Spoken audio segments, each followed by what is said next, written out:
Welcome to Legacy Lens. Today, we're diving into the epic history of Scotland, the land of bagpipes, kilts and some of the fiercest warriors you'll ever meet. From ancient clans to modern innovations, Scotland's story has everything. Battles, betrayal and yes, a whole lot of whiskey. So grab your tartan, pour a wee dram and let's get started. And now, a quick greeting in Scots Gaelic. Fáilte go legacy lens, and diu the sin adol tourist on each stride iongantach eg alba, bo na clarangu na inlich dan co emsirail. All right, let's take a journey through Scotland's incredible history.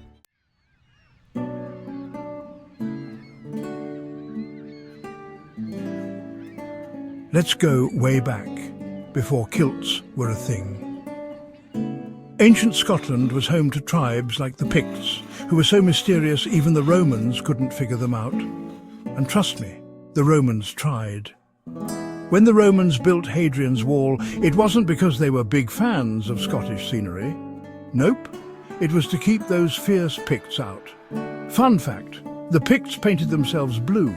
Braveheart may have exaggerated, but they were definitely Scotland's OG warriors.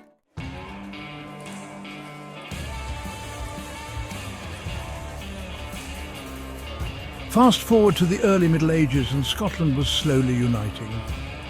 Enter Kenneth MacAlpin, the man credited with merging the Picts and the Scots into one kingdom in the 9th century.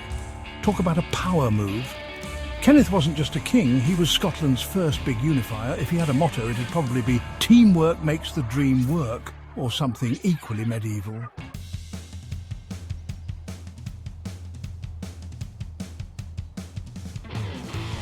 Now let's talk about Scotland's rebellious streak, because it's legendary.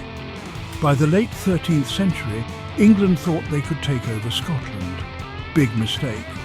Enter William Wallace, the original freedom fighter. Wallace led a guerrilla campaign against the English, including the famous victory at the Battle of Stirling Bridge.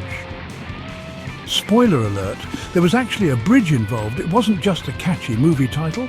Although Wallace was eventually captured, his legacy lived on. Scotland's fight for independence didn't end with him. Next up, Robert the Bruce.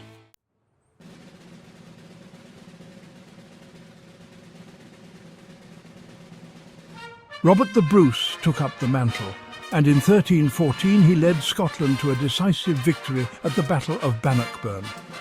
Picture this, a scrappy Scottish army faces off against a much larger English force and wins.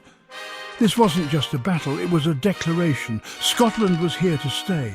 Robert the Bruce became king and his victory secured Scotland's independence for generations. Take that, England!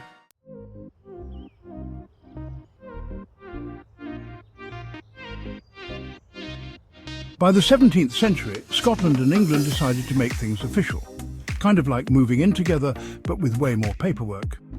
In 1707, the Acts of Union created Great Britain. Some Scots were thrilled, others not so much. Imagine combining two strong personalities into one household. There were bound to be arguments, and a lot of bagpipes involved.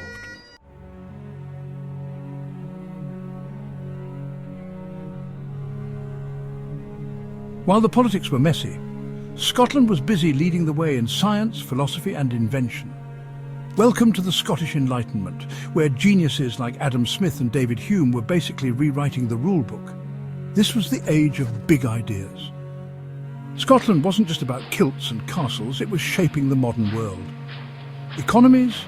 Check. Engineering? Double check. And yes, whiskey distilling got even better.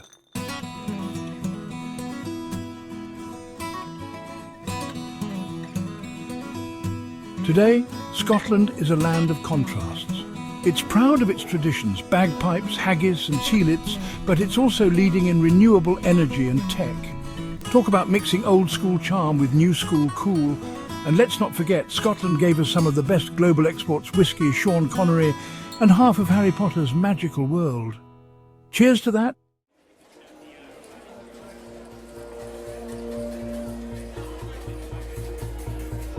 Thanks for exploring Scotland's incredible history with us. From fierce warriors to global innovators, this small nation has made a big impact. Now, if you'll excuse me, I need to go find some shortbread. And now a farewell in Scots Gaelic. Tapad lit son a bith comla rin antura seotro eachdraid alba legacy lens. The sin and doshas gunrov esposail dut. Don't forget to subscribe for more epic history and maybe grab yourself a kilt for the next video. Until next time, Slainte.